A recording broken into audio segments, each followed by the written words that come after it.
Эмне болуп атат, Томпук?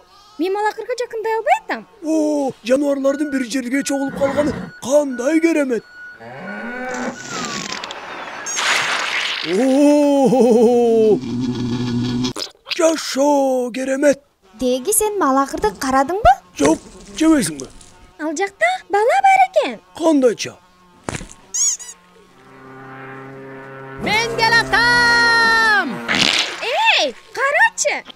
Мен эчтеке көрбөй калдым. Эмне болду? Мен сыртта тургам, жапжарк болуп калды. Ал адамга окшош экен. Анан ал сүйлөдү. Ал дүйнөнү жараткан Кудай ушул түнү келди деди. Дүйнөнү жараткан Кудай азыр биякта? Ал ушундай деди. Силер аны жалаякка бөлөнүп, малакырда жаткандан тааныйсыңар деди. Ау! Аза, кантип ойлойсуң? Кудай келгенде эмне кылыш керек? Билбейм. Эмне десе ошону да. Ал аго дегенден башканы билбесечи? Анда чоңойгончо күтүш керек. Анда тамактанууга убакыт бар экен да. Ким каалайт? Чымындан акылдуу бол, ойлон. Ыйса айткан, Кудай адамдарды ушунчалык сүйгөндүктөн жалгыз уулун жиберди. Жана ага ишенген ар бир адам түбөлүк өмүргө ээ болот жана эч качан өлбөйт.